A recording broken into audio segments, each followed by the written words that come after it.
তথাগত সম্যক সম্বুদ্ধ বিরাগময় বুদ্ধির ধর্ম আর বিশুদ্ধ সর্বগুণে গুণান্বিত অনুত্তর পুণ্যক্ষেত্র বুদ্ধি শ্রাবক সঙ্গ এই ত্রিবিধ শ্রেষ্ঠ রত্নকে সর্বপ্রথমে স্মরণ করছি।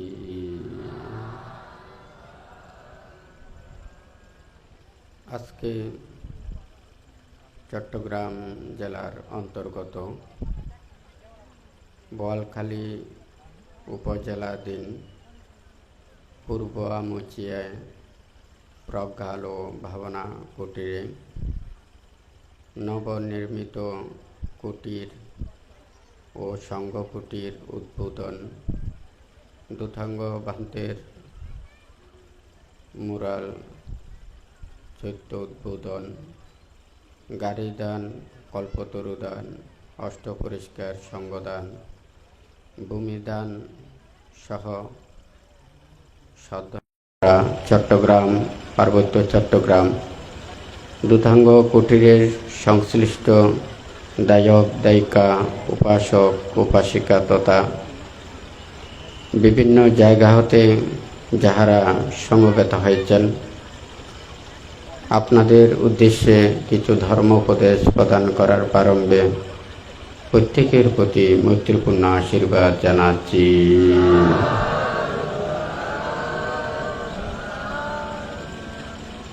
অত্র প্রজ্ঞালো ভাবনা কুটিরের অধ্যক্ষ আমার দশম শিষ্য অপ্রমেয় ভিক্ষু তথা যাহারা এখানে অত্র এই কুটিরের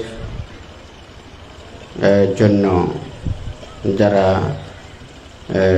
কুটির সংঘ কুটির মুরাল গাড়ি সহ ভূমিদান সহ এবং এই মাটি কাটার কাজে যারা কায়িক বাচনিক আর্থিক মানসিকভাবে সহযোগিতা করেছেন, কাপ্তাই থেকে মাটি কাটার জন্য অনেক শ্রম দিয়ে গেছেন, এছাড়াও যারা বিভিন্নভাবে সহযোগিতা করেছেন তাহাদের প্রতি পুনরায় আশীর্বাদ জানাচ্ছি। অত্র প্রজ্ঞালো ভাবনা কুটিরের অধ্যক্ষ আমার দশম শিষ্য অপ্রমেয় ভিক্ষু দীর্ঘদিন আরণ্যিক বৃক্ষমূলিক অবকাশিক শ্মশানিক সহ দীর্ঘদিন ধ্যান করে যাচ্ছেন, তাহার শীল সমাধি প্রজ্ঞা পরিপূরণ করে যাহাতে বুদ্ধের প্রকৃত নীতি ধর্ম আচরণ করে উনি নিজের ব্রহ্মচর্য জীবনকে সুন্দরভাবে আচরণ করতে পারেন, রক্ষা করতে পারেন, তাহার প্রতিও পুনরায় আশীর্বাদ জানাচ্ছি। এখানে যাহারা অত্র এই কুটিরে বিশেষ করে ভূমিদাতা অত্র আমুচিয়া গ্রামের আমাদের প্রকাশ বড়ুয়া সহ ওনাদের জ্ঞাতি যাহারা এখানে কুটিরের জন্য ভূমিদান করেছেন, ভাবনা কুটিরের জন্য, আপনারা আমুচিয়াবাসী, আপনারা অনেক গর্বিত এবং ধন্য। আপনাদের সেই মহৎ উদ্যোগের কারণে আজকে অনেক হাজার হাজার মানুষ এখানে দায়ক দায়িকা পুণ্যার্থীরা সমবেত হয়েছেন। আপনারা প্রত্যেকের যাহাতে উত্তর দানশীল ভাবনা দ্বারা এই দুর্লভ মানব জীবনকে আপনারা দানময় শীলময় ভাবনাময় জীবনে প্রতিষ্ঠিত করতে পারেন, সে আমুচিয়াবাসীর প্রতিও পুনরায় আশীর্বাদ জানাচ্ছি। বুদ্ধির এই ধর্ম বিরাগময় ধর্ম, ত্যাগময় ধর্ম। বুদ্ধ যেই ধর্ম দেশনা করেছেন, উপদেশ দিয়েছেন, এই জীব জগতের মধ্যে যারা নির্বাণ চায়, মুক্তি চায়, তাহাদেরকে এই বুদ্ধের ত্যাগের বাণী, বিরাগের বাণী ব্যতীত আর অন্য কিছু দ্বারা এই নির্বাণ সত্যকে উপলব্ধি করা সম্ভব নয়। বুদ্ধ ধর্মপদের গাথায় বলেছেন, ইয়োচাম্বাসে সতয়ং জন্তু অগ্নিং পরিচরে বনে একাঞ্চয়াম্বাবি ততনং মুহূর্তং পিপুঞ্জয়ং সয়েব পূজনস্যো यञ्च वर्षशतं हुतं यं किञ्चितं च हुतं च लोके संवत्सरं यजेत पुण्यपेको सब्बं पीतं न चतुर्भागमेति अभिभदनं उज्जुघते सुसंयो यो च वर्षशतं जन्तु अग्निं परिचर्य वने एकाञ्चयाम्बावि ततनं मुहूर्तं पिपुञ्जयं स एव पूजनस्यो यञ्च वर्षशतं हुतं यं किञ्चितं च हुतं च लोके संवत्सरं यजेत पुण्यपेको सब्बं पीतं न चतुर्भागमेति अभिभदनं उज्जुघते ससयोति।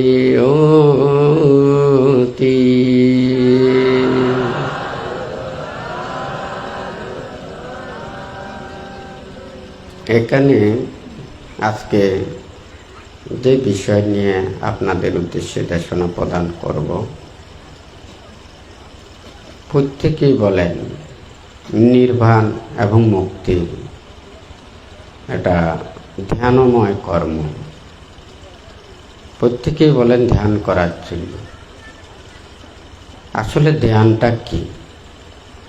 বুদ্ধ বলেছেন, খান্তি পারামাং তপো তিতিক্ষা নিব্বানাং পারামাং বাদান্তি বুদ্ধা। বুদ্ধ নির্বাণকে পরম এবং শ্রেষ্ঠ বলে থাকেন। ক্ষমা, ধৈর্য, মৈত্রী, সহ্যই হচ্ছে পরম তপস্যা। আজকে বুদ্ধের এই অমৃতময় বাণী, ত্যাগময় বাণী, এই পৃথিবীতে মানুষেরা যেভাবে দুঃখ, কষ্ট, মনস্তাপ, অনুশোচনা, নানান প্রকারের দুঃখ ভোগ করতেছে, অথচ দেখা যায় এই পৃথিবীতে অন্য কোনো প্রাণীদের মধ্যে এতগুলো নেই। আমরা মানুষের কাছে মানুষকে কিভাবে জ্বালা, যন্ত্রণা, দুঃখ, আঘাত, মনস্তাপ এই সৃষ্টি করে যাচ্ছে। বুদ্ধ বলেছেন, নাত্তি রাগ সাম আগ্নি, নাত্তি দোষ সাম কালে, নাত্তি মোহ সমং জালাং, নাত্তি তন্হা সম নাদি। এই যে নাত্তি রাগ সাম আগ্নি, রাগের সমান অগ্নি নেই, দেশের সমান পাপ নেই, মোহের সমান জাল নেই, তৃষ্ণার সমান নদী নেই। আজকে দেখুন, মনের ভিতরের মধ্যে লোভ, দেশ, মোহ, এই তৃষ্ণাকে ধ্বংস করতে না পারলে এই পৃথিবীতে কেহ প্রকৃত রূপে শান্তি এবং সুখ পাওয়া সম্ভব নয়। বুদ্ধ অনেক আগেই বলেছেন। এই যে ধ্যানটা মানে কি? নিজের মনের ভিতরের পাপগুলোকে দূরীভূত করা। আমরা কিভাবে দূরীভূত করতে পারব?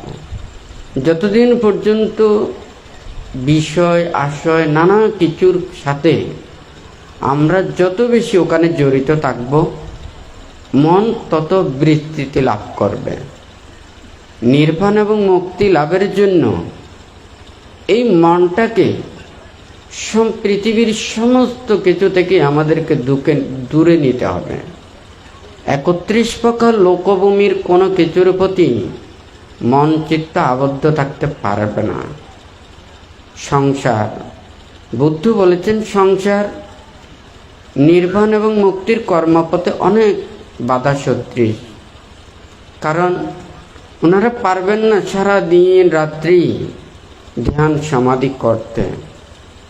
ওনারা পারবেন না দিনে রাতে মনটাকে সমস্ত জাগতিক এগুলো থেকে মনকে নিবৃত্তি করতে ওনাদের সম্ভব নয়।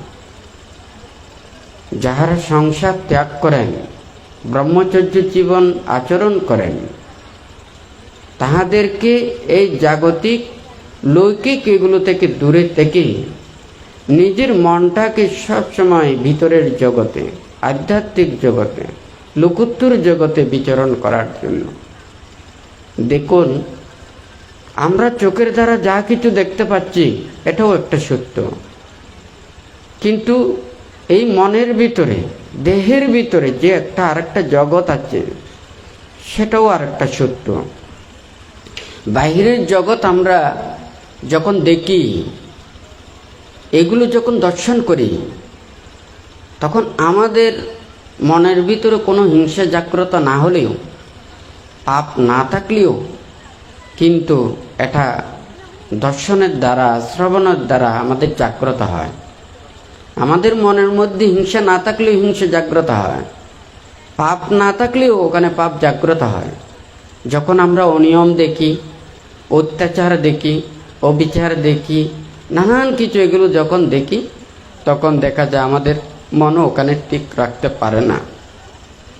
আর ভিতরের জগতে এটা এমন একটা জগৎ, এখানে মনের ভিতরে যখন লোভ, দেশ, মোহ, হিংসা, বিদ্বেষ, পাপ চেতনা, অকুশল চেতনা মন থেকে যখন দূরীভূত হয়, তখন মনের মধ্যে যে একটা শান্তি, প্রশান্তি, সুখ, নিবৃত্তিময় যেই সুখ লাভ করা যায়, সেটাকে উপলব্ধি করতে পারেন।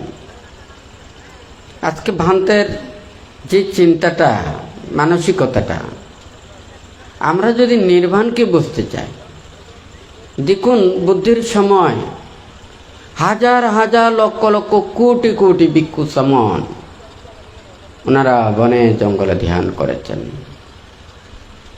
ওনারা অষ্ট পরিষ্কার নিয়ে, ওনারা অনাসক্ত চেতনায়, ওনারা দিনে রাতে, ওনারা আহারের প্রতি অনাসক্ত, বস্ত্রের প্রতি অনাসক্ত, বাসস্থানের প্রতি অনাসক্ত, ওষুধপত্রের প্রতি অনাসক্ত, এই দেহটার প্রতিও ওনারা অনাসক্তভাবে ধারণ করে প্রতিক্ষণে নির্বাণের চিন্তা করে থাকেন, মুক্তির চিন্তা করে থাকেন।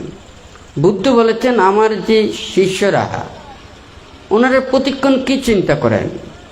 ওনারা বুদ্ধগত, ধর্মগত, সঙ্গগত, কায়গত, ওনারা সবসময় ভাতমনায় রত থাকেন, ওনারা সবসময় অহিংসার চেতনায় রত থাকেন। তাহলে আজকে পৃথিবীতে এটা যদি পুরো পৃথিবী যদি স্বর্ণময় হয়, কেউ এই পৃথিবী থেকে কেউ নিয়ে যেতে পারবেন। আমরা পৃথিবীতে আছি, যতদিন আমরা আছি এটা আমাদের উপকারে লাগছে, পরবর্তী প্রজন্ম যারা আসবে তাদেরও এটা লাগবে। আমরা যদি এটা চিন্তা করি, এই পৃথিবীতে আমরা এখন আছি আমাদের লাভের জন্য, আমাদের সুখের জন্য, আমাদের স্বার্থের জন্য, আমাদের যা ইচ্ছে তা সব কিছু আমরা করি। পরবর্তী যারা রয়েছে তারা এই পৃথিবীতে এসে কেউ শান্তি পাবে না, সুখ পাবে না, কেউ স্বস্তি লাভ করতে পারবে না। এই চিন্তাটা যদি আমরা করি তাহলে আমাদের কোনোদিন আমরা সুখ লাভ করতে পারবো না, শান্তিও লাভ করতে পারবো না, মুক্তিও লাভ করতে পারবো না। বুদ্ধ চিন্তা করেছেন মানে কিভাবে এই মানুষদেরকে মুক্তির পথে আনা যায়। একটা চিন্তা করে দেখুন, যখন আমরা একটা পাখি দেখি, সেই পাখি দুইটা ডানায় ভর করে যেখানে ইচ্ছে সেখানে সুন্দরভাবে বিচরণ করে থাকেন, কোনো কিছুর প্রতি ওখানে নয়, ওর কোনো টাকা পয়সা ধন দৌলত কোনো প্রকারের লৌকিক এখানে কোনো কিছু নেই, আহারে ব্যস্ত এবং এই পঞ্চ ইন্দ্রিয় সুখ দ্বারা ব্যস্ত। আর ছাড়া এগুলো ছাড়া তাহাদের আর অন্য কোনো কিছু চিন্তা নেই। কিন্তু আমাদের মানুষ, আমাদের কত আশা আকাঙ্ক্ষা প্রত্যাশা, টাকা পয়সা ধন দৌলত প্রভাব প্রতিপত্তি কত কিছু, এত যে আশা আকাঙ্ক্ষা প্রত্যাশা, অন্য কোনো প্রাণীর চাইতে আমাদের এই আশাটা সবচেয়ে বেশি। তাহলে অন্য প্রাণী সুখী নাকি আমরা সুখী? এটাকে যদি আমরা মানে একটু করে বিবেচনা করে দেখি, আমরা মানুষকে কিভাবে নিন্দা করে, তিরস্কার করে, ভৎসনা করে, তুচ্ছ তাচ্ছিল্য করে, মনের ভিতরে আঘাত দেয়। হ্যাঁ, এই যে মনোমালিন্য সৃষ্টি করে নানান প্রকারের দুঃখ দিয়ে থাকে, অন্য প্রাণীদের মধ্যে এগুলো নেই। এগুলো কিন্তু আমরা নিজেরাই দুঃখগুলো অতিরিক্ত, সুখের চাইতে অতিরিক্ত দুঃখই অনুভব করি। বুদ্ধ দেখেছেন যতক্ষণ না পর্যন্ত আমাদের আশা আকাঙ্ক্ষা প্রত্যাশা কামনা বাসনা এটাকে আমরা যদি সংকীর্ণ করতে না পারি তাহলে আমরা প্রকৃত সুখ লাভ করতে পারবো না। বুদ্ধ সংসারকে ওখানে জঞ্জাল বলেছেন, কারণ আপনাদেরকে সেই নীতি বলতে পারবো না, কোনো চিন্তা করেন না। তুই সংসার ত্যাগ করলেও তবু চিন্তা আসে, সেই চিন্তাটা দূরীকরণ করার জন্য দূতাঙ্গ অধিষ্ঠানের কথাটা বলেছেন। বাসস্থানের জন্য চিন্তা না করার জন্য, বাসস্থানের প্রতি অনাসক্ত চেতনা জাগ্রত করার জন্য 13 প্রকার দূতাঙ্গের মধ্যে 5টা দূতাঙ্গ দিয়েছেন। আরণ্যিক দূতাঙ্গ, বৃক্ষমূলিক দূতাঙ্গ, অবকাশিক দূতাঙ্গ, শ্মশানিক দূতাঙ্গ, যথাসন্ততিক দূতাঙ্গ।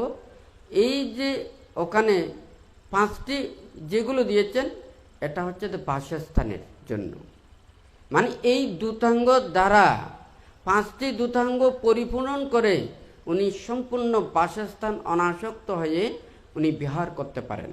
উনি পাহাড়ের উপরে পারেন, জান্নাতে পারেন, যেখানে ইচ্ছা সেখানেই ওখানে গাছের তলে, খোলা আকাশ তলে, বৃক্ষমূলে, যে কোনো অরণ্যে, নির্জন স্থানে ওনাদের মানে প্রশান্ত চিত্তে উনি সমাধি উৎপন্ন করতে পারেন। আহারের জন্য ওখানে 5টি ব্রত দিয়েছেন, পিণ্ডপাতিক সহ, শপদানিক সহ, পাত্রপিণ্ডিক, একাশনিক, কলুভচ্ছাবর্তিক 5টা দূতাঙ্গ দিয়েছেন। উনি আহারে অনাসক্ত, উনি সম্মুখে যা পাবেন তাহাতেই উনি অনাসক্ত চিত্তে গ্রহণ করতে পারেন। এইভাবে বস্ত্রের জন্য দিয়েছেন 2টা, পাংশুকুলিক এবং ত্রিচিবরিক ব্রত। এছাড়া যদিও বা ওখানে ওষুধপত্রের জন্য নেই, কিন্তু ওখানে আমাদের আহারের মধ্যে যেগুলো দেখা যায়, ওনারা পিণ্ড গ্রহণ করার পরে উনি কিঞ্চিত মাত্র, এমনকি বিকালেও কি গ্রহণ করবেন ওটার প্রতি উনি চিন্তা করেন না। দেখুন কিভাবে নির্বাণ এবং মুক্তির কর্মপথে ত্যাগের দিকে নেওয়ার জন্য বুদ্ধ এই কথাটা বলেছেন। বানতে চায় নির্বাণ এবং মুক্তি শুধু আমাদের ভিক্ষু সামনদের জন্য নয়, দায়ক দায়িকা উপাসক উপাসিকা আপনারা প্রত্যেকেই নির্বাণ চান, মুক্তি চান। দুর্লভ মানব জীবন লাভ করে যতদিন না পর্যন্ত নির্বাণ সাক্ষাৎ করতে না পারেন ততদিন পর্যন্ত পুনঃ পুনঃ দেহ ধারণ করতে হবে। আপনারা বিশ্বাস করুন কিংবা নাই বা করুন, কেহ কেহ পুনঃ পুনর্জন্ম বিশ্বাস করেন না, আবার কেহ কেহ বিশ্বাস করেন। একটা কথা বললে খুব সহজ, আচ্ছা এই পৃথিবী আপনাদের কেমন লাগে, কত সুন্দর লাগে, এই পৃথিবী ছেড়ে কেউ চলে যেতে চায় না, এই রূপ রং বৈচিত্র্য ছেড়ে কেউ চলে যেতে চায় না, এই পঞ্চ ইন্দ্রিয়ের যে রূপ রং বৈচিত্র্য যাহা কিছু আছে, কেউ এগুলো মায়া মমতা এগুলো ছেড়ে চলে যেতে চায় না। সবাই চায় মা বাবা ভাই বোন প্রিয় আপন জনকে নিয়ে আজীবন, শুধু একটা এই জীবন নয়, শত শত জন্মও যদি ওনারা একত্রিতভাবে থাকতে চায়, কেউ এই মায়া এগুলো ছাড়তে চায় না। কথাটা সত্য না মিথ্যা? এটা যদি বলেন যে না আপনার এগুলো কোনো কিছুর প্রয়োজন নেই, তাহলে আপনার জন্য নির্বাণ সহজ। হ্যাঁ, আর যদি বলেন যে না এগুলো আমি চাই, যতদিন এই তৃষ্ণা শেষ না হবে, যতদিন এই ইচ্ছাটা শেষ না হবে, ততদিন পর্যন্ত পুনঃ পুনঃ দেহ ধারণ করতে হবে। এটাই হচ্ছে এখানে বুদ্ধের নীতিটা, আর অন্য কোনো কিছু না। বুদ্ধ একজন বিজ্ঞানী, বুদ্ধ হচ্ছে চিত্তবিজ্ঞানী, মনোবিজ্ঞানী। এই পুনঃ পুনঃ জন্ম এই কথাটা কোথা থেকে এসেছে? এখানে এসেছে যে মানুষের যতদিন পর্যন্ত, প্রাণীদের যতদিন পর্যন্ত এই ইন্দ্রিয়ের প্রতি আসক্ত থাকবে, এই দেহের প্রতি আসক্ত থাকবে, ততদিন পর্যন্ত পুনঃ পুনঃ দেহ ধারণ করতে হবে, পুনঃ পুনঃ জন্মগ্রহণ করতে হবে। এটা হচ্ছে যে বুদ্ধের নীতিটা, আর অন্য কোনো কিছু নয়।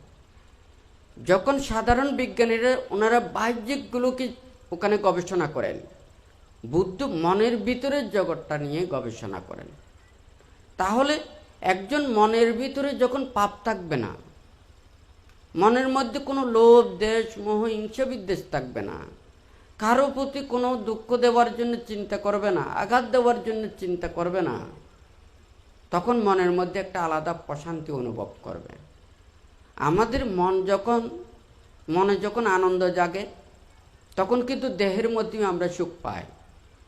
আবার দেহ যখন কোনো রোগ ব্যাধি জ্বালা যন্ত্রণা অনুভব না করে, তখনও আমাদের মনের মধ্যে একটা শান্তি জাগে।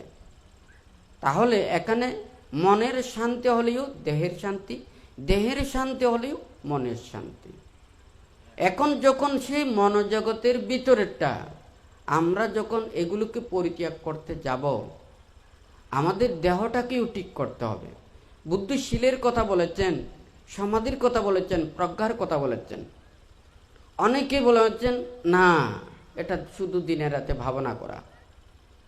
বান্তে কিছুদিন আগে বলেছেন শীলটা হচ্ছে কায়টাকে শুদ্ধ করা, সংযমিত করা, বাক্যটাকে সংযমিত করা। সমাধি হচ্ছে যে ওখানে চিত্তের সমাধিস্থ একাগ্রতা এটা উৎপন্ন করা। আর প্রজ্ঞা এটা হচ্ছে যে অনাসক্ততা, হ্যাঁ, অনিত্যতা ভাব জাগ্রত করা। এখানে শিলের ক্ষেত্রে যখন যায়, যখন একটা পঞ্চশীল আছে, অষ্টশীল আছে, 10 শিল আছে, 227 শিল আছে, এছাড়াও দুতাঙ্গ শিলাদি সহ ওখানে মানে পাটিপাতি ধর্মের মধ্যে 13 প্রকার দুতাঙ্গ ব্রত, 14 প্রকার খন্দক ব্রত এবং 80 প্রকার মহাব্রত, এগুলো সব ওখানে পাটিপাতি ধর্মের অন্তর্গত। তো এখন এই আমি যদি পঞ্চশীল দিয়ে যদি নির্বাণ এবং মুক্তি পাই, তাহলে অষ্টশীল কি জন্য, 10 শিল কি জন্য, 227 শিল কি জন্য এবং দুতাঙ্গশীল এগুলো কি জন্য? কিন্তু এটার গুরুত্বটা আছে। দেখুন, যখন পঞ্চশীল প্রতিপালন করে ভাবনা করেন, ওনার নীতিটা কম, মন বেশি জায়গায় ওখানে ঘোরাফেরা করবে। যখন অষ্টশীল নিয়ে ভাবনা করবেন, মন আরও একটু সংযমিত হবে, বেশি ঘোরাফেরা করতে পারবে না। আবার যখন 10 শিল নেবেন, কায়কেও ও মনকেও বাইরের জগতে বেশি ঘোরাফেরা করতে পারবে না। তাহলে বান্তে কিছুদিন আগেও দেশনায় বলেছেন, আমি একটা লক্ষ্যস্থানে যেতে চাই, আমাকে গাড়িতে উঠতে হবে, এবং সেই গাড়িতে উঠা অর্থ হচ্ছে যে কি, ভাবনা করা। আমাকে ভাবনা করতে হবে, একটা গাড়িতে উঠা আর ভাবনা করা। আর যদি সেই গাড়িটার যদি আমি স্পিড বাড়াতে চাই, তাহলে আমাকে শীল পালন করতে হবে। আমি যত বেশি শীল প্রতিপালন করে ভাবনা করব, আমার গাড়ির স্পিডটা বাড়বে। আপনার শীল না থাকবে, গাড়িতে বসে থাকবেন, গাড়িটা যাবে না। গাড়িতে উঠেছেন বটে, কিন্তু গাড়িটা আপনার লক্ষ্যস্থানে উঠানে যাওয়া সম্ভব নয়। তাহলে গাড়ি স্পিডে যাওয়াটা হচ্ছে যে শীল প্রতিপালন করা। আপনি যত বেশি শীল প্রতিপালন করে ভাবনা করবেন, তত স্পিডে ওখানে লক্ষ্যস্থানে যেতে পারবেন। এখন শীলের গুরুত্বটা বুঝেছেন। নির্বাণ এবং মুক্তির কর্মপথে যাওয়ার জন্য যে স্পিডটা প্রয়োজন, সেটা হচ্ছে যে শীল। পঞ্চশীল নিলে স্পিড কম, অষ্টশীল নিলে আরও বেশি স্পিড, 10 শীল নিলে আরও বেশি স্পিড, আর হচ্ছে যে 227 শীল সহ দুথাঙ্গ ব্রতাদি প্রতিপালন করবেন, তাহাদের স্পিডটা আরও বাড়বে। আর যদি বলেন যে না, আমি গাড়িতে বসে আছি, হ্যাঁ, আমার স্পিড নেই, তাহলে যেখানে উঠছেন ওখানেই গাড়িটা থেমে থাকবে।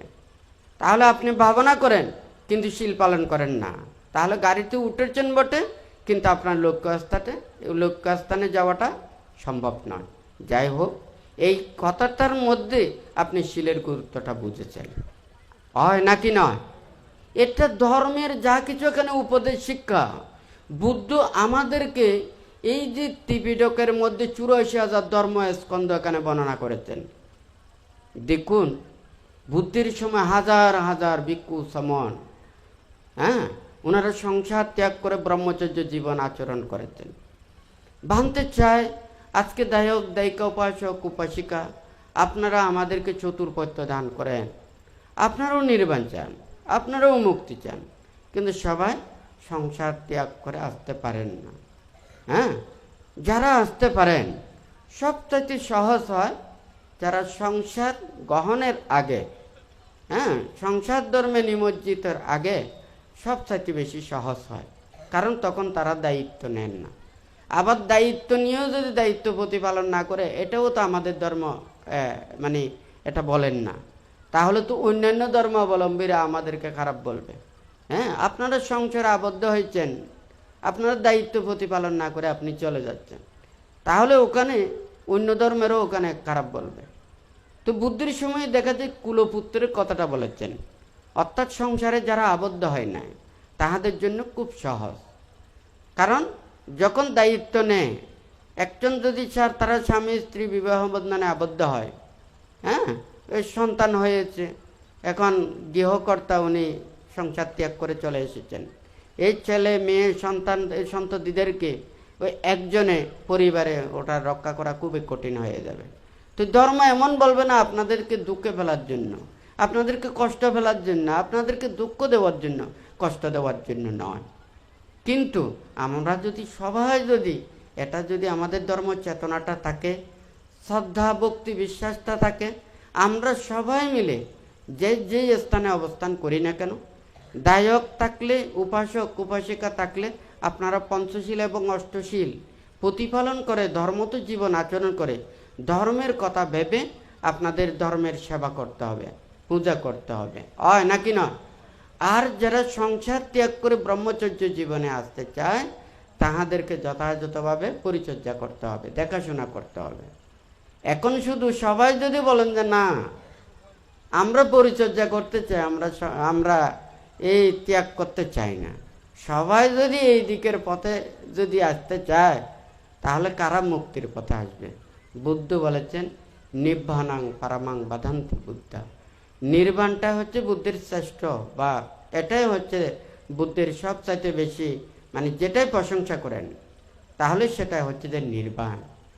বান্তে আজকে দায়ক দায়িকা উপাসক উপাসিকা বিভিন্ন জায়গায় যে জায়গায় বান্তের নির্দেশিত মানে বিভিন্ন কুটিরে বিহারে এবং বিভিন্ন জায়গায় যেখানে বান্তে ধর্মদান করে যাচ্ছেন, এছাড়াও বিভিন্ন জায়গায় যেখানে মানে বৌদ্ধ ধর্মের যেখানে আচরণ বিহার এবং বিভিন্ন ধর্মীয় প্রতিষ্ঠানে যেখানে ধর্ম আচরণ হয়, আমরা যদি প্রত্যেকে যদি বুদ্ধের এই যে এই ত্যাগ এবং বিরাগ কর্মবাদের ধর্মটাকে যদি আমরা যদি সবাই অনুশীলন করি, প্রতিপালন করি, দেখা যায় এখানে প্রত্যেকের একটা জীবনের ঊর্ধ্বগতি হবে, কখনো নিম্নগতি হবে না। কিন্তু আমরা কয়জনে বিশ্বাস করি বলুন তো? যদি আপনি কর্মফল বিশ্বাস করেন, জন্ম জন্মান্তর বিশ্বাস করেন, তাহলে আপনি মানে ইচ্ছাকৃতভাবে কোনোদিন পাপ করবেন না, অন্যায় করবেন না, অপরাধ করবেন না, কাউকে দুঃখ দেবেন না, কষ্ট দেবেন না। কারণ কাউকে যদি আমি দুঃখ দিই, কষ্ট দিই, আঘাত দিই, তাহলে সেই কষ্টজনিত আমাকেও পাপ সৃষ্টি হবে, আমারও পাপ সৃষ্টি হবে। এখন কেউ যদি অজ্ঞানতাবশত সে তো যদি মনে করেন পাপের কাজ করতে চায়, আমি পাপের কাজে যদি বাধা দিই, সে হয়তো মনে কষ্ট পেতে পারে। হ্যাঁ, কি সে পাপের কাছে বাধা দিলে কোনো ওখানে পাপ হয় না, নিজেরও পুণ্য হয়, এবং যে পাপ কাজ করতে চায় সে যখন পাপ কাজ করতে পারে না, হয় না, তখন সেও পাপ থেকে মুক্ত হতে পারে। তাহলে খারাপ কাজে কেউ বাধা দিলে ওখানে কখনো পাপ হয় না। তাহলে যারা খারাপ কাজে ওখানে সহযোগিতা করে থাকে, সে যতই মিষ্টি গলায় হোক, সে তাহাকে আনন্দ দিয়ে হোক, সে তাহাকে সুবিধে দিয়ে হোক, সহযোগিতা করে, এখানে কিন্তু সবাই পাপ হবে। দেখুন, মধুর সাথে যখন বিষ মিশ্রিত হয়, মধুর মিষ্টির সাথে বিষের বিষক্রিয়াই সব সাথে বেশি, আমরা কিন্তু সেই বিষক্রিয়াটাই বেশি পাব। কিন্তু যদি মধু গ্রহণ করে থাকে, তখন কিন্তু ওখানে অতটুকু কিন্তু ক্ষতি করে না। দেখুন, ক্ষতির জিনিস সে ভালোর সাথেও মিশ্রিত করলে তখন ক্ষতিটা বেশি হয়ে যায়। পাপও ঠিক তদ্রূপ, মনের মধ্যে যদি খারাপ কিছু থাকে, হ্যাঁ, তাহলে সেই পাপটাই সবচাইতে বেশি ক্ষতি সাধন করে। আমরা প্রত্যেকে চাই ভালো কিছু ওখানে ধারণ করতে, বানতে প্রতিটা শুধু বিহার কুটির এগুলো নয়, বানতে চাই এগুলো সবাই নির্বাণ এবং মুক্তির কর্মপথে, সবাই শীল সমাধি প্রজ্ঞার কর্মপথে চলে অনাসক্তময় জীবনে থেকে প্রত্যেকে ধ্যান ও কর্মে রত থাকা। যারা সংসার ত্যাগ করে ব্রহ্মচর্য জীবনে আসবেন, ওনারা ওনাদের শীল সমাধি প্রজ্ঞায় ওখানে রত হয়ে অনাসক্তময় জীবনে ওনারা মুক্তির সাধনা করবেন, নির্বাণের সাধনা করবেন, বুদ্ধির কথা ভাববেন, ত্যাগের কথা ভাববেন, বিরাগের কথা ভাববেন। আর যারা সংসারের মধ্যে রয়েছে, ওনারা যার সংসারের অনেক দায়িত্ব কর্তব্য রয়েছে, ধর্মত জীবন আচরণ করে ওনারা চিন্তা করবেন আমরা কখন এই সংসার সমুদ্র থেকে আমরা রেহাই পাবো, আমরা মুক্তি লাভ করতে পারবো। যতক্ষণ না পর্যন্ত নির্বাণ সাক্ষাৎ করতে না পারি, ততক্ষণ পর্যন্ত আমাদের এই বিভিন্ন জন্ম, জরা, ব্যাধি, নানান প্রকারের এই দুঃখগুলো আমাদেরকে পেতে হবে। দেখুন, যখন আপনারা পুনর্জন্ম বিশ্বাস করবেন না, কর্মফল বিশ্বাস করবেন না, আর নির্বাণের কথা শুনে কোনো লাভ নেই। এটা জন্ম জন্মান্তর যদি বিশ্বাস না করেন, কর্মফল যদি বিশ্বাস না করেন, হ্যাঁ, ওখানে নির্বাণের কথা শুনে কোনো লাভ নেই। আপনি ধ্যান করেন, আপনার শীল নেই, সেই কথাও ওখানে বলে ফেলেছি, হয় নাকি নয়? তো অনেকেই বলেন যে না, আমি তো ধ্যান করতেছি, আমার তো শীল নেই। হ্যাঁ, শুধু নির্বাণ আর মুক্তির কর্মপথে রাজ্যাস্তাঙ্গিক মার্গে চতুরাজ্য সত্যের দেশনা উপদেশ, লেখাপড়া বিদ্যা শিক্ষা করলে মুখস্থ বিদ্যায় অনেক কিছু বলা যায়, হয় নাকি না? শুধু যদি বলেন যে না পঞ্চশীল প্রতিপালন করেন, তখন দেখা যাবে যে নির্বাণের দেশনা, আর্য অষ্টাঙ্গিক মার্গের দেশনা, চতুরাজ্য সত্যের দেশনা বলতে পারবেন, বলবে যে আমি পঞ্চশীলও আচরণ করতে পারবো না, অষ্টশীলও আচরণ করতে পারবেন না। যদি সেটা হয়, এই কিছুক্ষণ আগে শীলের গুরুত্বগুলো বলেছি, কখন আপনি শীল প্রতিপালন করবেন, কখন আপনি এই নীতিগুলো আচরণ করবেন, কখন আপনি ত্যাগগুলো ওখানে সম্পাদন করবেন, যখন আপনি কর্মফল বিশ্বাস করবেন, নির্বাণ এটাকে বিশ্বাস করবেন, তখনই আপনি কি এই কষ্টগুলো সহ্য করবেন। কারণ কেউ দুঃখ পেতে চায় না, সবাই সুখ পেতে চায়। হ্যাঁ, সবাই লাভ পেতে চায়, সুখ পেতে চায়। দেখুন, পুনঃ দেহ ধারণ করতে হয় কেন? আজকে যদি এখানে মনে করেন ছোট শিশু থেকে এখানে বৃদ্ধ পর্যন্ত এখানে উপাসক উপাসিকারা আছেন, যারা বৃদ্ধরা রোগে সুখে কষ্ট পাচ্ছে, ও যখন আপনাদের মতো যুবক ছিল, হ্যাঁ, বয়স যখন কম ছিল মনের মধ্যে কত আনন্দ, হ্যাঁ। আজকে যখন চোখে কম দেখতে পাচ্ছে, কানে কম শুনতে পাচ্ছে, যাহা কিছু খাচ্ছে এগুলো কোনো তৃপ্তি লাগছে না, দেহের মধ্যে জ্বালা যন্ত্রণা দুঃখ এগুলো অনুভব করছে, মুখের মধ্যে কোনো হাসি নেই, হ্যাঁ, দুঃখ সব কিছু ওর খারাপ লাগে। তাহলে ঠিক তদ্রুপ প্রতিটা মানুষের যতক্ষণ পর্যন্ত এই ইন্দ্রিয় সুখ অনুভূতিগুলো থাকবে ততদিন পর্যন্ত তার এটা সুখ মনে হয়। বাহিরের জগতে চিত্ত বিদ্যমান থাকে, নির্বাণ এবং মুক্তি লাভের জন্য মনটাকে ভিতরের জগতে নিতে হবে। এই দেহটা পুরো দুঃখ, ছোটকালেও দুঃখ, যৌবনকালেও দুঃখ, কিন্তু এই দুঃখ অনুভব করতে পারে না। তখন বাহ্যিক ইন্দ্রিয় সুখে তারা অবিরমিত হয়, তখন মন বাহিরের জগতে বিদ্যমান থাকে, ভিতরের জগৎ দর্শন করতে পারে না, সে হেতুতে সে দুঃখকে উপলব্ধি করতে পারে না। বুদ্ধ বলেছেন যে কি ছোট থেকে বৃদ্ধ পর্যন্ত সে ভিতরের জগতেরকে যখন উপলব্ধি করবে, এই দুঃখটাকে যখন বুঝতে পারবে, সে তখন এই ইন্দ্রিয়ের প্রতি অনাসক্তভাবে ওনারা বিচরণ করেন, প্রতিক্ষণে নিজেকে সংযত থাকেন, ওনারা কায়ের দ্বারা পাপ করেন না, বাক্যের দ্বারা কোনো প্রকারের ওখানে দুষ্বাক্য ভাষণ করেন না। ওনারা মনটাকে সবসময় ধীর স্থির শান্তভাবে রেখে প্রতিক্ষণ এই নির্বাণ এবং ত্যাগের বুদ্ধের এই বাণীগুলোকে ধারণ করেন। দেখুন, বুদ্ধ হাজার হাজার লক্ষ লক্ষ কোটি কোটি শ্রাবকদেরকে, মুক্তিকামী সত্যদেরকে উনি ধর্মদান দিয়েছেন, নির্দেশনা দিয়েছেন। বুদ্ধের হাতে কি ছিল? বুদ্ধের হাতে কোনো একটা লাঠি ছিল না, বুদ্ধের হাতে ছিল, বুদ্ধের কাজ ছিল শুধুমাত্র অষ্ট পরিষ্কার। ওনার কায় সংযম, বাক্য সংযম, মনোসংযম। নাতি তথাগতস্য কায় দুচ্চারিতাং, নাতি তথাগতস্য বাচি দুচ্চারিতাং, নাতি তথাগতস্য মনো দুচ্চারিতাং। ওনার কায় বাক্য মনের কোনো উপকারের পাপ নেই। উনি এই অষ্টপরিষ্কার ধারণ করেন শুধুমাত্র দেহটাকে রক্ষা করার জন্য। উনি অনাসক্তভাবে বিচরণ করে পাহাড় পর্বত ঝোপ ঝাড় জঙ্গল কোনো কিছুতে উনি যে কোনো অবস্থাতেই উনি নিজের চিত্তকে স্থির রাখতে পারেন। তাহলে এই শক্তিটা অর্জন করে উনি চারি অসংখ্য কল্পকাল ধরে 30 পারমী পূর্ণ করেছেন। শেষ জন্মেও যখন 6 বছর কঠোর ধ্যান করেছেন, 6 বছর কঠোর ধ্যানের পরে বুদ্ধিজ্ঞান লাভ করেছেন। বুদ্ধিজ্ঞান লাভের পরে যেই 7 সপ্তাহ যে কৃতজ্ঞতা পোষণ করেছেন, হ্যাঁ, এই 7 সপ্তাহ উনি মানে অনাহারে ছিলেন, 7 সপ্তাহে কোনো কিছু গ্রহণ করেন না।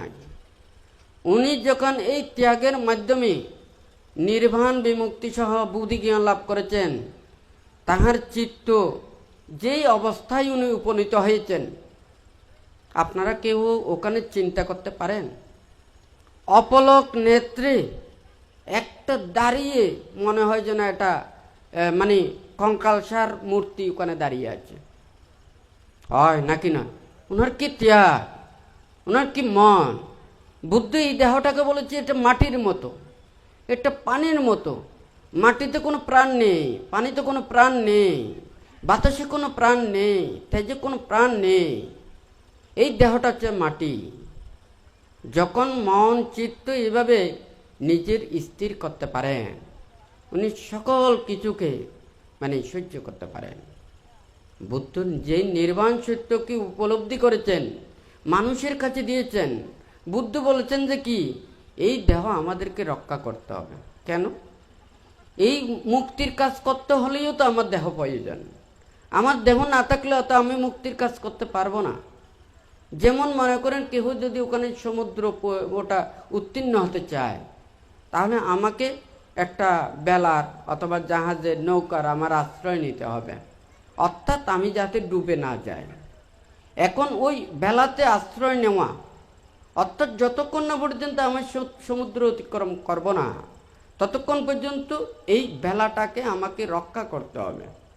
অর্থাৎ আমি যতক্ষণ না পর্যন্ত নির্বাণ সাক্ষাৎ করতে না পারবো, নির্বাণকে উপলব্ধি করতে না পারবো, সর্বতৃষ্ণাকে ক্ষয় সাধন করতে না পারবো, ততক্ষণ পর্যন্ত আমার দেহটাকে যত্ন নিতে হবে, রক্ষা করতে হবে। সেই জন্য বুদ্ধ আমাদেরকে এই দেহটাকে রক্ষা করার জন্য এই অষ্ট পরিষ্কারটা ওখানে দিয়েছেন। এবং নির্বাণ এবং মুক্তির কর্মপথের দিকে ধাবিত হওয়ার জন্য উনি শীল সমাধি প্রজ্ঞার কর্মগুলো ওখানে বুদ্ধ উপদেশ দিয়েছেন। ভাবা, প্রতিক্ষণ ভাবা, যখন ভাববেন না তখন মনটা আবার ওখানে এই বাহিরের জগতে বিদ্যমান হয়। তো যাই হোক, ভাঙতে চাই আমাদের যারা দায়ক দায়িকা, উপাসক উপাসিকা, আপনাদের এই ধর্ম শিক্ষাটা সবচাইতে বেশি প্রয়োজন। হ্যাঁ, কেন প্রয়োজন? কারণ ভিক্ষু সমানরা সংসার করেন না। হ্যাঁ, ভিক্ষু সমান কোথা থেকে আসেন? দায়ক দায়িকা থেকে, হয় নাকি নয়? আপনারা দায়ক দায়িকা, উপাসক উপাসিকারা যত শীলবান হবেন, ধার্মিক হবেন, ধর্মপ্রাণ হবেন, ধর্মের প্রতি শ্রদ্ধাশীল হবেন, আপনার ধর্ম আচরণ করবেন, তত বেশি আপনার মন শ্রদ্ধান্বিত হয়ে নির্বাণ এবং মুক্তির কর্মপথের দিকে আপনার চেতনা বর্ধিত হয়ে তখন আপনারা চিন্তা করবেন যে না, আমরা তো সংসারের মধ্যে থাকলে, এই বিষয় আশয় মায়া মমতার মধ্যে জড়িত হয়ে থাকলে আমি তো মুক্তির কর্মপথের দিকে ওখানে মানে স্পিডে যেতে পারবো না। হ্যাঁ, আমি যদি এইভাবে যদি সময়টা হারিয়ে যায়, আবার কবে আবার এই ত্যাগের ধর্ম, এই বিরাগের কথা, এই মুক্তির কথা এগুলো শ্রবণ করে আমার নিজেরা মুক্তির পথে আসতে পারবো? হয়তো অনেকে এটা চিন্তা করে এই আশাটা খুব কঠিন হবে। সেই জন্য বুদ্ধ যখন বুদ্ধিজ্ঞান লাভ করার পর দিকে দিকে ওখানে ধর্মদান করেছেন। তো যাই হোক, বানতে চায় দায়ক দায়িকা, উপাসক উপাসিকারা, আপনাদের প্রত্যেকেরই শীল বিনয় নিয়ম নীতি ধর্ম আপনাদের যথাযথভাবে এটা জানতে হবে, শ্রদ্ধাশীল হতে হবে। আমরা তো জোর করে কোনো কিছু বলতে পারি না। স্বাধীনতা বলে থাকেন, হ্যাঁ, এত কিছু বলে থাকেন। বুদ্ধ কিন্তু অনেক কঠোর। দেখুন, বুদ্ধকে আপনারা সহজ মনে করবেন না, বুদ্ধ কিন্তু খুব কঠিন।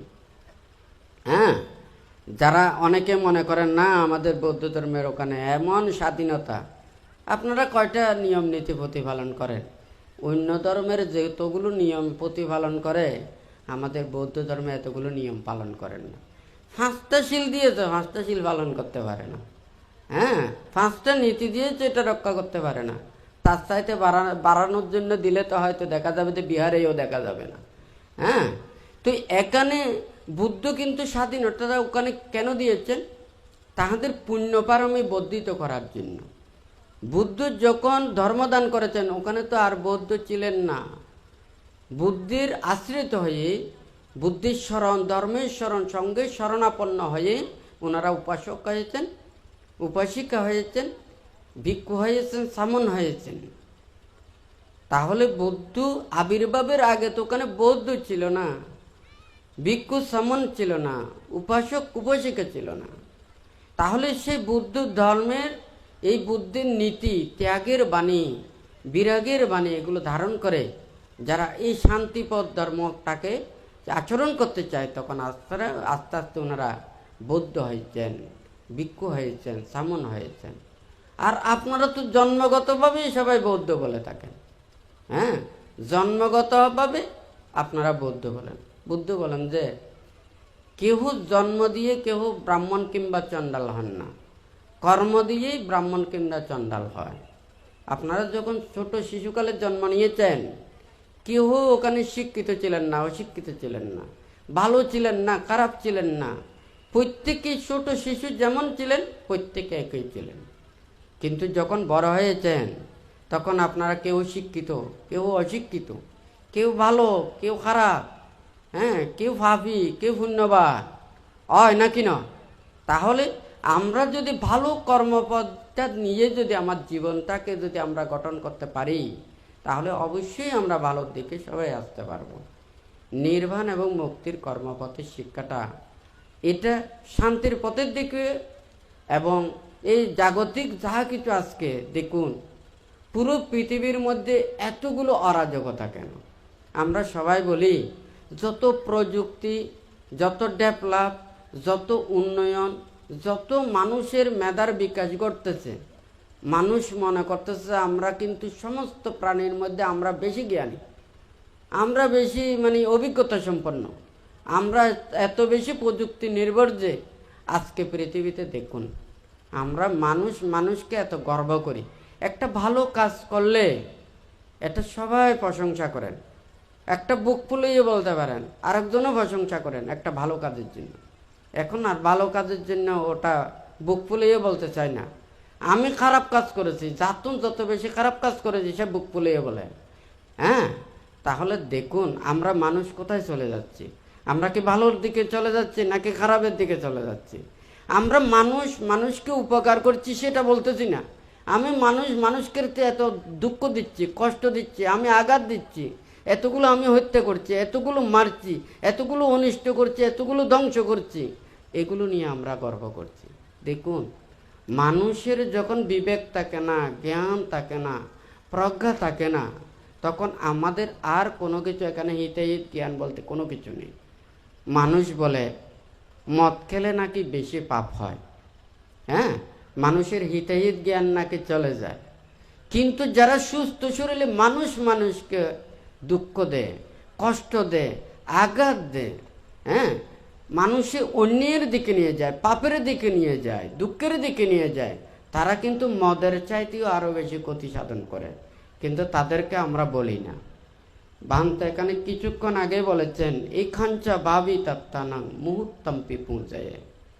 আপনি সারা বছরও যদি যেখানে মিথ্যা থাকে, যেখানে পাপ থাকে, যেখানে অন্যায় থাকে, অপরাধ থাকে, সেই জায়গায় যদি ওখানে করা হয়, হ্যাঁ, তাহলে আপনি সারা জীবনও যদি ওখানে উপকার করেন, কল্যাণ করেন, হ্যাঁ, ভালো করেন, এগুলোর চাইতে একজন ভাবী তত্ত্ব, একাঞ্চ ভাবী তত্ত্ব না মুহূর্তম পৌঁছে সম্মুখ দৃষ্টি প্রতিপন্ন, ভালো সৎ চেতনাযুক্ত শীল সমাধি প্রজ্ঞায় পরিপূর্ণতা সাধন করেন, নিজের চিত্তের সমস্ত পাপগুলোকে সবসময় দূরীভূত করেন, সেই ব্যক্তিকে মুহূর্তের জন্য ওনাকে শ্রদ্ধা নিবেদন করলে, ওনাকে পূজা করলে সেই পুণ্যটাই সবচেয়ে বেশি হয়।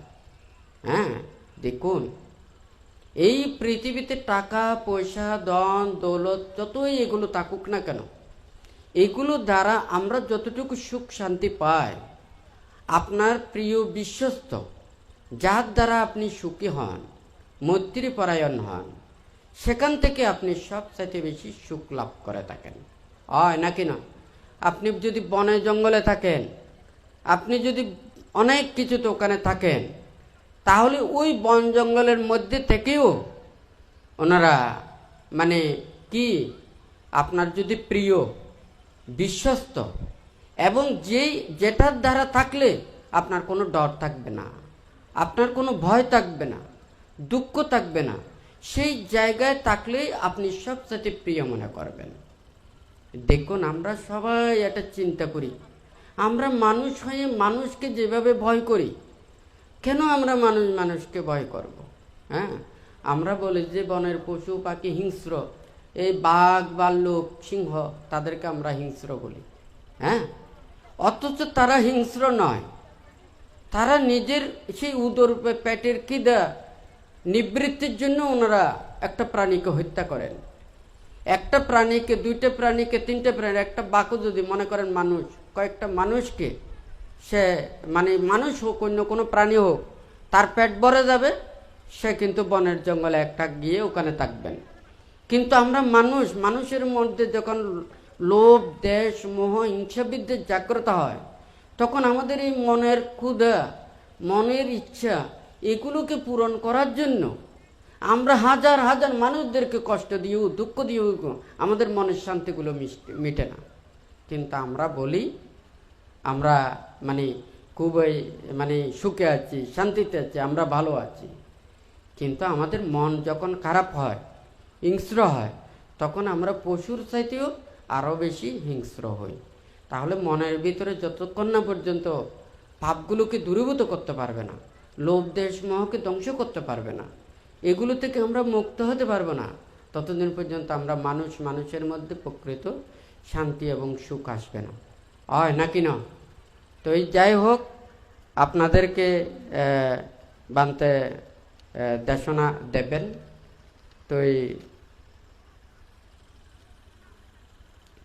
তো এই এখানে আমাদের অত্র বোয়ালখালী উপজেলার সম্ভবত টিউনো মনে হয়, হ্যাঁ এসেছেন। তো আপনি অনুষ্ঠান পর্যন্ত থাকবেন নাকি তাড়াতাড়ি চলে যেতে হবে?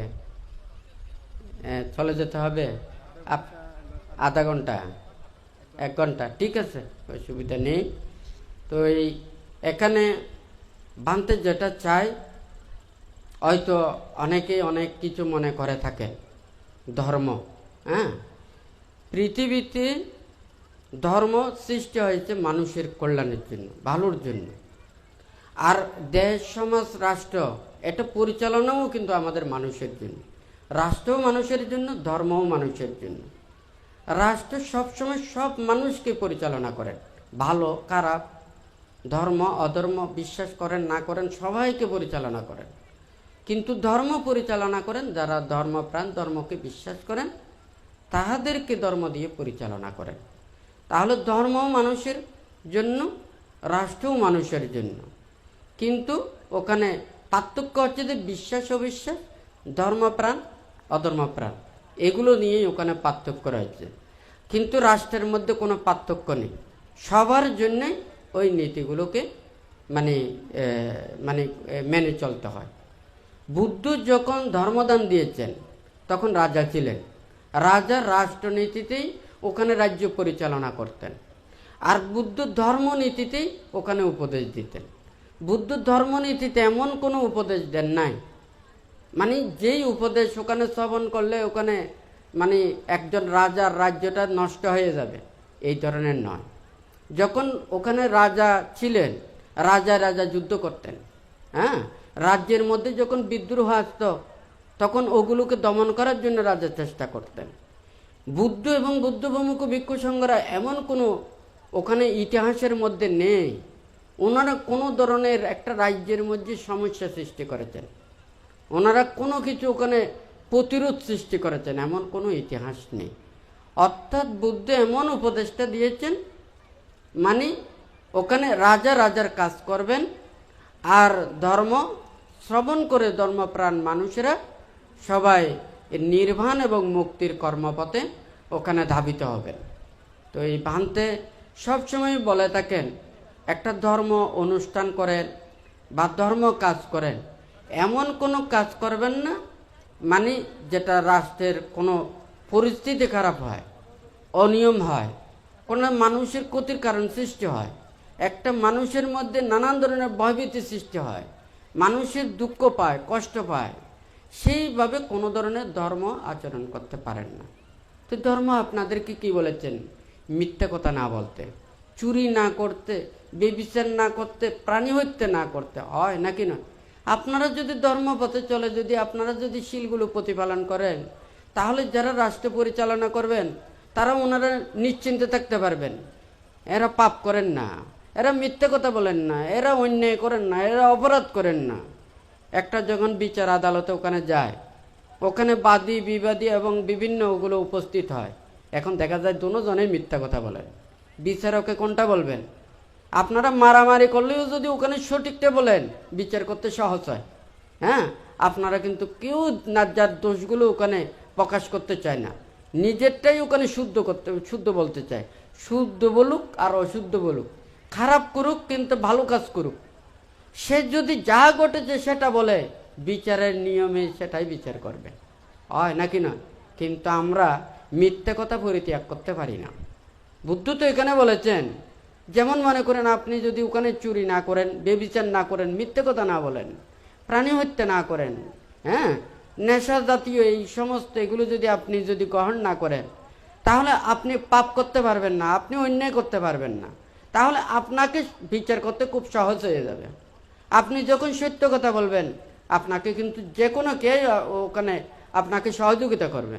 কিন্তু আমরা তো মিথ্যের আশ্রয় নিতে চাই, লাভের কারণে, সুখের কারণে, স্বার্থের কারণে আমরা যখন এগুলো চিন্তা করি তখনই আমাদের মনের ভিতরে বিবেকগুলো আর থাকে না।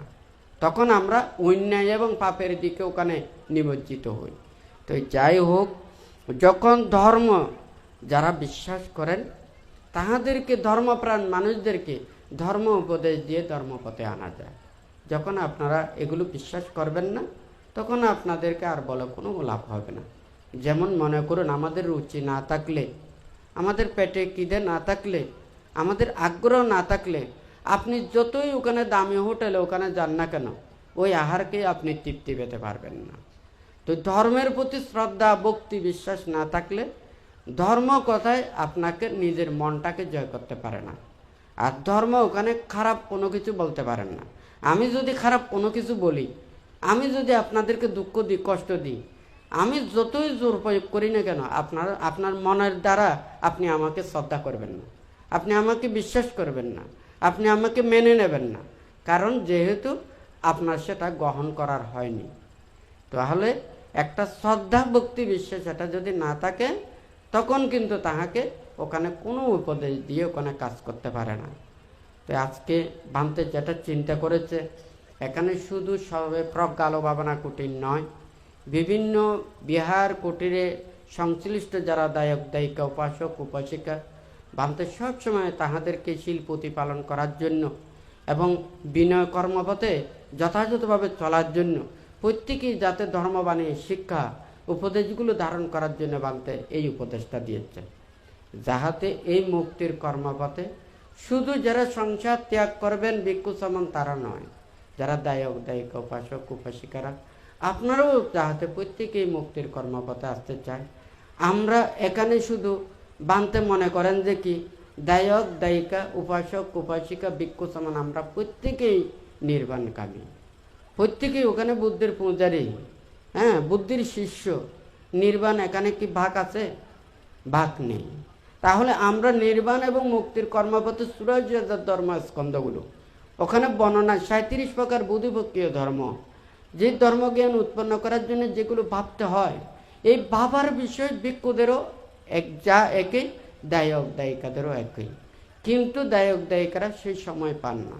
আপনাদেরকে অনেক কিছু বিদ্যা শিক্ষা নিতে হয়, যেই বিদ্যাগুলো দ্বারা আপনাদের আয় রোজগার হয়, টাকা পয়সা আয় রোজগার করতে পারেন, সেই বিদ্যা আপনাদেরকে শিখতে হবে। আবার নির্বাণ বিদ্যে, এটা যাহাতে নির্বাণ পায়, এটা কোনো টাকার বিদ্যা নয়, এটা হচ্ছে নির্বাণ উপলব্ধির বিদ্যা।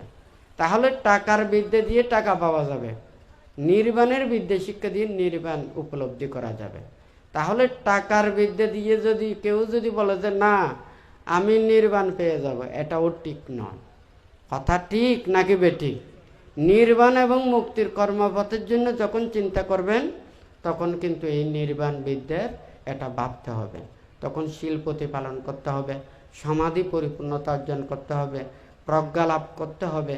এই প্রজ্ঞা লাভের জন্য এগুলো প্রচেষ্টা চালাতে হবে। তো যাই হোক, এখানে কালকে থেকে অনেক দায়ক দায়িকারা, উপাসক উপাসিকারা আপনারা সমবেত হয়েছেন এবং অনেক দূর দূরান্ত থেকেও সমবেত হয়েছেন। এখানে আমাদের বোয়ালখালী উপজেলার নির্বাহী কর্মকর্তা উনিও এসেছেন, হয়তো আমাদেরকে কিছু এখানে বলা যাবেন। তো এখানে যারা, এছাড়াও এখানে হয়তো আরও কিছু অধ্যক্ষ ভিক্ষু মনে হয় কিছু বলবেন। এছাড়াও এখানে দূর দূরান্ত যারা আছে, প্রত্যেকে যাতে আপনারা সুন্দরভাবে চলে যেতে পারেন এবং আপনাদের পরিবার পরিজনের সবাই যাতে ধর্মত জীবন আচরণ করতে পারেন, প্রত্যেকেই আপনারা সেই বুদ্ধির বাণী, নির্বাণ পদায়ক, অহিংসার বাণী, ত্যাগের বাণী আপনারা ধারণ করে আপনাদের এই দুর্লভ মানব জীবন যাহাতে প্রত্যেকে সার্থকে রূপান্তরিত করতে পারেন। প্রতিটা বৌদ্ধ গ্রাম যাহাতে সে অহিংসা, মৈত্রী, ত্যাগের দ্বারা প্রত্যেকের ধর্ম আচরিত হয়, প্রত্যেকেই ধর্ম আচরণ করে আপনারা যাহাতে নিজেরাই ধর্মত জীবন আচরণ করে নিজের জীবনকে ধন্য করতে পারেন। দুর্লভ মানব জীবনের মধ্যে সে যতটুকু পারেন সে নির্বাণ মুক্তির কর্মপথে এগিয়ে যেতে পারেন। তা আজকে আপনারা যারা এখানে সমবেত হয়েছেন, অনুত্তর পুণ্যক্ষেত্র ভিক্ষু সংঘ তথা সুধী দায়ক দায়িকা, উপাসক উপাসিকা চট্টগ্রাম, পার্বত্য চট্টগ্রাম এবং দেশের বিভিন্ন প্রান্ত হতে আপনারা যারা উপাসক উপাসিকারা এসেছেন, আপনাদের প্রত্যেকের প্রতি বান্তে পুনরায় আশীর্বাদ জানিয়ে বান্তের দেশনা এখানেই পরিসমাপ্ত করছি। শান্তি।